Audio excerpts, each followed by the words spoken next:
Ryan Hughes back at it again. This time we are taking a look at his second deck list, Sky Striker. Hello guys and welcome back to another cold episode. On today's episode we are taking a look at Ryan Hughes' Sky Striker deck from the top of the WCQ. And, okay, I'm not gonna lie, this one in particular, I got to preface. First and foremost, Sky Striker is a deck that I think doesn't have particularly fantastic matchups across the metagame. However, let's just get into that.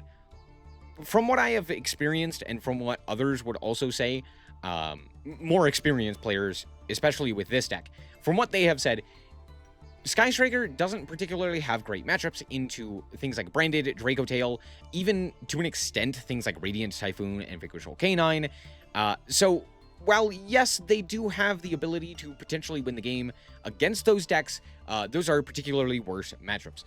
Most notably that of Branded and Draco Tail. Sure, you can still beat them as you can with any deck across the board, but those are worse matchups. However, there's a matchup in particular that is very good for this deck. That is the reason why this deck showed up as prominently as it did in the WCQ, and that is Cool Tune. Yeah, no one kind of expected Cool Tune to be as heavily represented as it was, but the players who adapted and then ended up playing Sky Striker seemed to do pretty well because of that. Sky Striker has a really strong matchup against Cool Tune. Obviously, Cool Tune can still beat Sky Striker, obviously, but Sky Striker has a lot of powerful effects that Cool Tune just doesn't really have good ways of dealing with, especially if they're not playing Droll, which a lot of players cut Droll because it's not great into Branded or Draco Tail or Cool Tune. Cool Tune, it can match up well against, but you could also do the entire Cool Tune line under Droll with basically no restrictions. So, as far as Sky Striker goes, it was very clearly an anti-meta strategy to begin with going into this metagame, and it seems to pay off pretty well. Now, from what Ryan Yu has said as well, he played Radiant Typhoon up until about 5 or 50,000 points, and then from there climbed the rest of the way to the top with Sky Striker. And it seemed like that was kind of how my matchups went, right? At the top, there's going to be a lot of Cool Tune. That seems to be what everyone was playing. At the bottom, against like other random decks like Elf Note or Radiant Typhoon or Cool Tune or Branded or pretty much anything else, Radiant Typhoon seemed to be the more stable matchup. So that's kind of what I'm getting from this, having played it myself. Going into the actual analysis of this deck, I think this is probably the best of the variants of Sky Striker that I've seen. The one downside that I will say is the fact that there isn't a search target for vision. Not having an MST came up quite often where I was just now unable to actually deal with my opponent's board, or I wasn't able to like stick in a game. However, with that being said, having a search target for vision that's just kind of like a dead card isn't exactly great. So yeah, sometimes being able to like MST is nice, but also sometimes it just doesn't do anything. So I can't necessarily say that it was that sorely missed, because I know instead of drawing vision, I probably would have drawn MST instead. So I get it. Other than that, this deck is really clean. It's nice, it's simple, it makes sense, right? We're playing a bunch of hand traps in here, which is kind of surprising. Notably, we're playing Droll, which actually isn't terrible, but a lot of people were cutting Drolls, so that's just an interesting idea, right?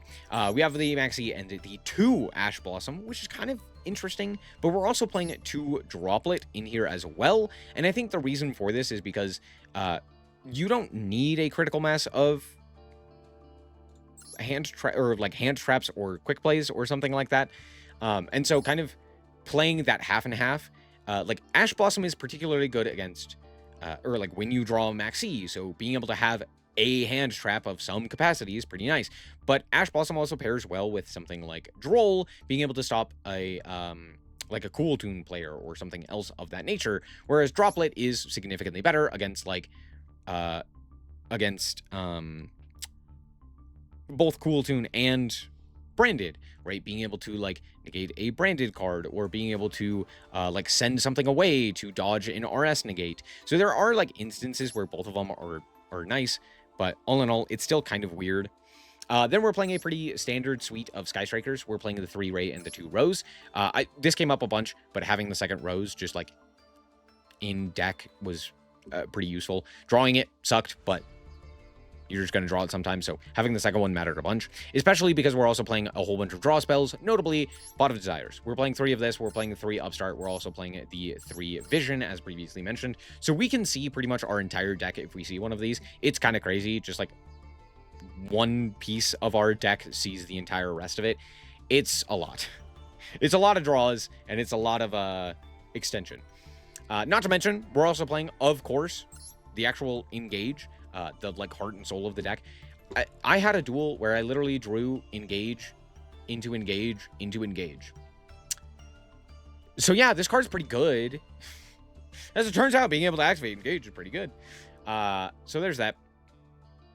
We then are also playing a whole bunch of quick plays. We're playing the Widow Anchor, we're playing the Droplet, we're playing Linkage, and we're playing a Maneuver. We're not playing any of the other random targets for Engage, which rarely came up, right? There weren't a whole bunch of instances where like I wanted Hornet drones, or I wanted like Shark Cannon. Shark Cannon may have been a little bit more useful in or like against Fallen and the Virtuous, but there wasn't a lot of instances where I cared about that. And specifically being able to cut down the number of random one-ofs that you're drawing was pretty nice. So I never felt like it was that big of a deal because I was always drawing good cards. That was the big upside to that is, hey, we're always drawing good cards. We have a few other one-ofs in here. We have Rhoda, we have Called by the Grave, and we have the Triple Tack as well. And then, as previously mentioned, the 2 Droplet. We're also playing the 2 Special Maneuver, Lemniscate. Just the 2 of them.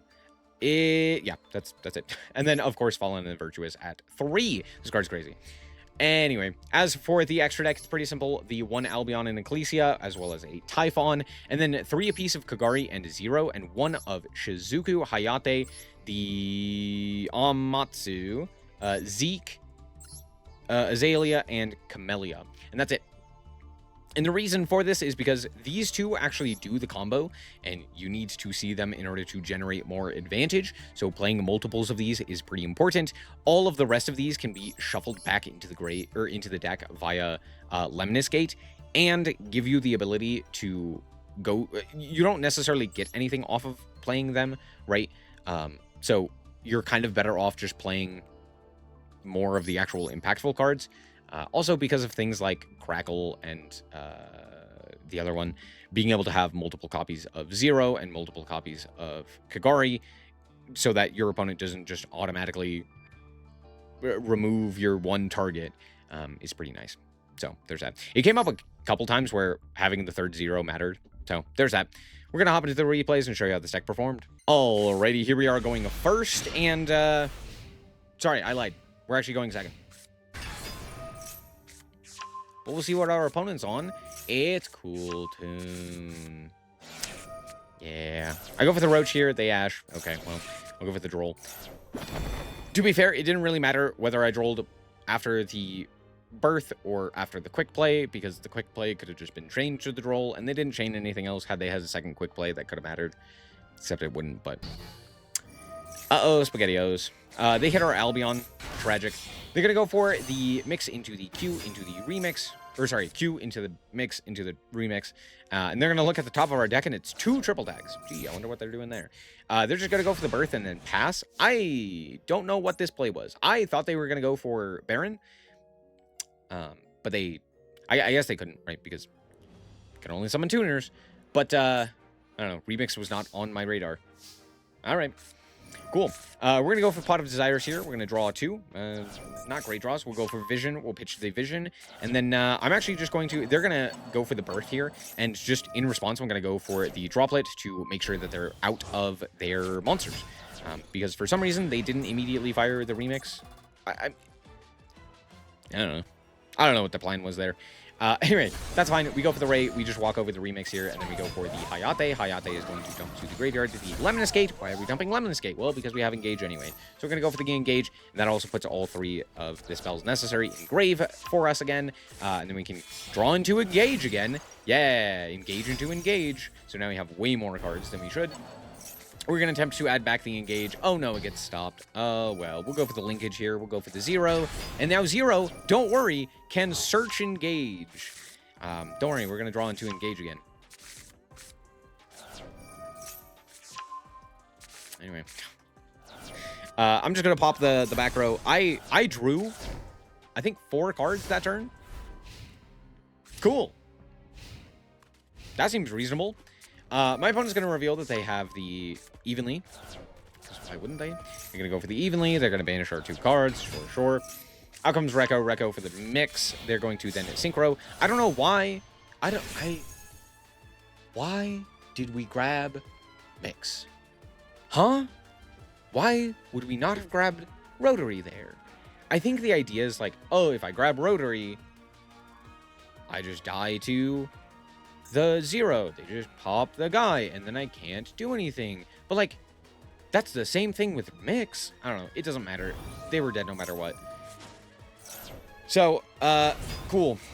Out comes Ray. Out comes Rose from grave. We're going to pop the guy, and at this point, the game is over, and they concede. Because they can't target the guy, because RS targets, and the guy tributes itself. Yay, 0. Anyway. Good game. Alrighty, here we are once again going second, and our hand's actually pretty good, but if Rhoda gets stopped, we do just kind of die. And of course, we are playing against Cool Tune, which means no privacy for us. They're going to know exactly what not to give us. So that's fun. They're going to go for the Rotary here, and the Q, they're going to do their whole spiel. They're going to search and draw, and I believe they showed Triple Tack and Ash, and they banished Ash and put Triple Tack on the bottom. And I don't know why. Because why would you not just give me Ash, which is a useless draw, when you get to do the whole combo? I guess they're worried about their quick play spell, so I guess that makes sense. But I was still like, huh? Like, you saw a Triple Tack, and you wanted to just give me a random draw? I don't know. That seems kind of strange for me. Obviously, then they see the hand as well. They're going to go for the Genesis here in order to grab up the Overtake. Overtake is going to go for the Rekko. Rekko is going to then add the Clip to the hand. So now I have to also contend with the Clip. They're going to go for the JJ Cool Tune and then go for Remix here. I don't know why they activate the JJ Cool Tune. They didn't end up using it, and it's actually going to cost them because I'm going to destroy it, obviously. So, oopsie poopsie. So we draw Lemon Escape, which is just a bad draw. Like, that's just not what we want to see. Cool, we're going to add Ray to the hand here off of the Rhoda. It does resolve. Hip hip hooray. And now the opponent is going to go for the remix here. Go and Synchro summon into RS. Huh? Cool, well, I link off into Hayate, which gets met by Valor as I attempt to go to combat. That's fine. I'll just link off into Amatz and then go to combat. Oh, wow, they allowed me to. So the Amatz is just going to die so that we can trigger the Ray. Ray effect is going to activate now, and we get to go into the 0 uncontested. Except for the fact that they go for the Ghost Ogre. Well, okay, that's a little bit of a problem, but it's not that big of a deal. We can still grab the linkage here, and we're going to go for the Fallen and the Virtuous after the quick play, or after the field spell, so that we can respond with linkage. So that's kind of the idea, just to get a quick play out there. Now we can go for the Kagari. We're going to activate the effect of the Kagari to add back the linkage. I'm going to attempt to steal the RS. They're going to go for the Cool Tune Synchro, and I'm going to then steal the Trackmaker with the Widowmaker. Now, I know now that they have a second Cool Tune Synchro that they just didn't use. It's set, it's ready to go, and instead of using it so that they could actually use the Trackmaker, they just don't. I think what happened here is they thought that RS had the same effect as every other Cool Tune in the entire game, minus like a few exceptions, where they can use a material in hand to Synchro Summon. RS doesn't have that text. It's a good card. It's a well-designed card. Kind of. It's an okay card. And so, yeah, they just don't get anything here. So I got to steal 2 of their guys. Now I just go to combat. We're going to deal some damage. Pretty happy here. Out comes the Camellia. We have more than 3 spells in grave, so we're just going to go into the Azalea now. We're going to go for the Azalea for the Cool Tune Synchro. For sure. And then they chain clip. I don't know what this player is doing. Like, yeah, if I played this poorly, of course Cool Tune would look bad too. Holy crap. Anyway, out comes Trackmaker. The third, I believe. No, it's the second. I'm lying. Anyway, they're going to go and pop my guy. That's fine. I could have potentially, like, linkaged there to potentially go into something else. I didn't really have anything to go into. Like, I've already gone into Kagari. I've already gone into Shizuku. Or not Shizuku. I've already gone into Amatsu. I've gone into Hayate. I've already gone into Kagari. So the only target I have left is Shizuku, which, like, could have theoretically done something, except for the fact that I don't really have a target that would do anything. Like, sure, I could search Engage during the end phase, or I could just not. And so I just don't. So they grab the Rotary, and I pass the turn. We get to set the Quick Play, and we're passing back. Now, I make a goof here. I activate the effect of the Fallen and the Virtuous, and let it resolve. I should have activated the linkage there in response, and I didn't, because I'm bad. But that's okay. We can make it work still. So I'm going to go for the linkage, and then, of course, the Droplet in response, sending away the linkage, and negating the Q. Out comes the 0. We're going to add the Engage. Why am I adding Engage here? That's because I misclicked. Uh-oh, SpaghettiOs. And that's the third Trackmaker. 1, 2, and 3. Now, again, most people play 2. So I was like, it'll be fine. I don't need to deal with... They had a second. Or they had a third. Uh-oh, SpaghettiOs. They also banish a Rose, which is funny, which I believe doesn't do anything because I have the second one anyway. So there's that. Anyway, they're going to go for the Rekko. They're going to add the Mix to the hand and then just get bounced. They have the Quick Play in their hand, by the way. And they just don't activate it. Now, theoretically, it's not fantastic because I could just bring back a guy. But I can't activate the 0 here.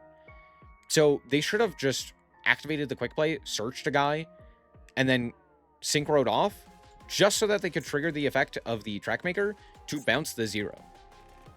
So that they're not dead.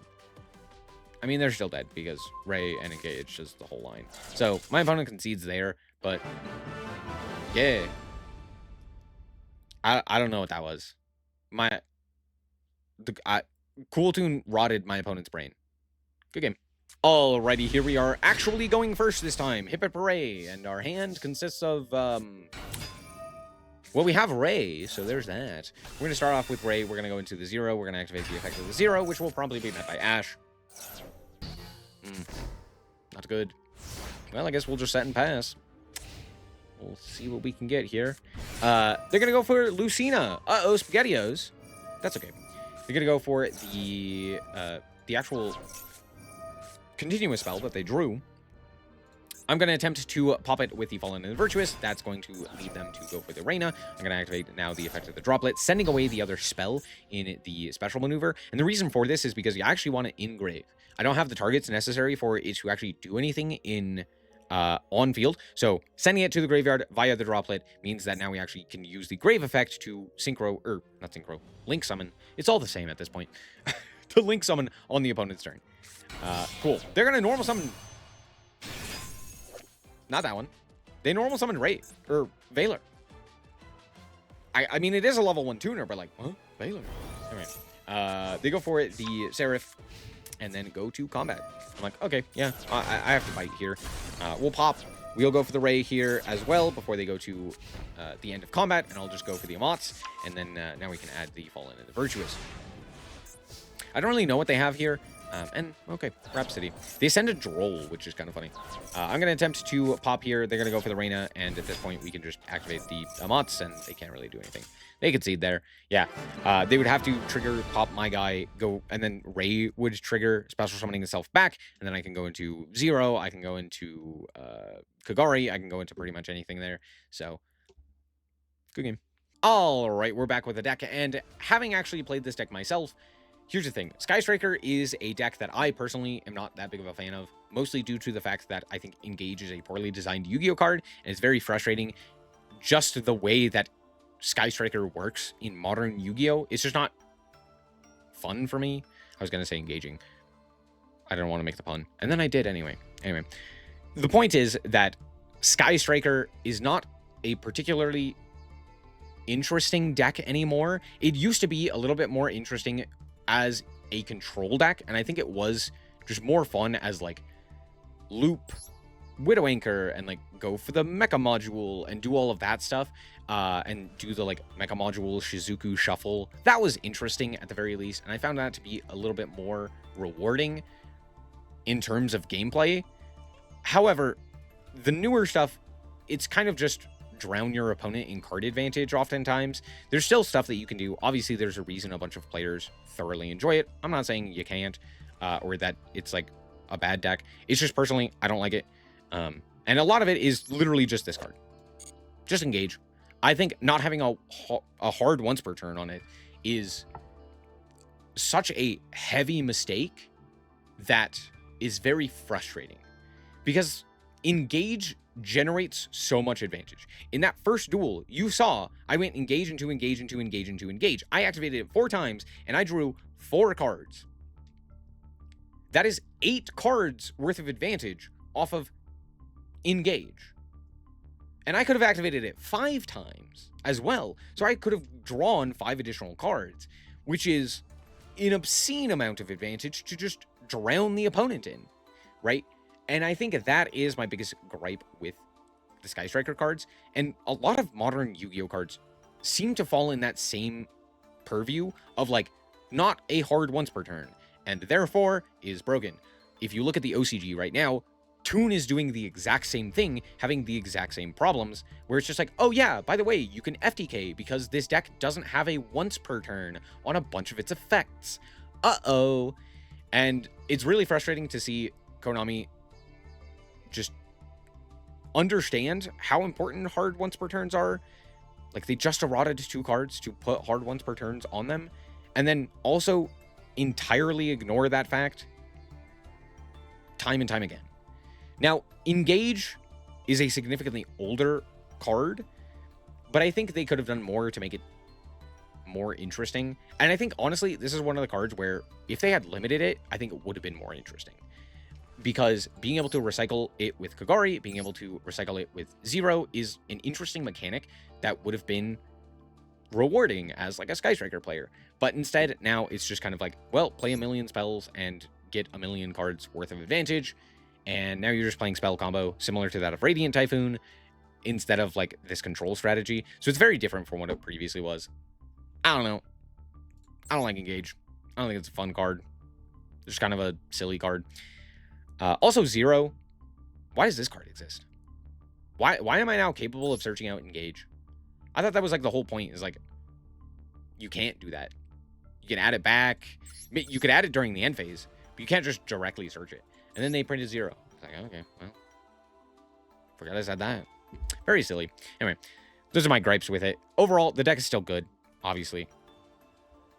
I don't think it's the best deck. I don't think it's even one of the best decks, per se. Just because of its matchup spread, right? Like, it, again, doesn't have a particularly good matchup against Branded. It doesn't have a particularly good matchup against Draco Tail.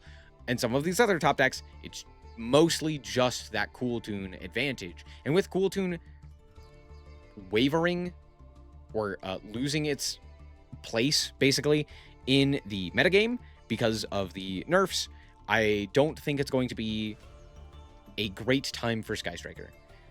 At that point, I think you're better off just playing Radiant Typhoon, which has a particularly good matchup against just a wider array of decks. So, that's my thoughts. All in all, though, shout out to Ryan Yu, just absolutely dominating on a deck that, I don't know, not many people can play at that level. So, there you go. Thank you guys so much for watching, and remember to always stay frosty. Bye-bye.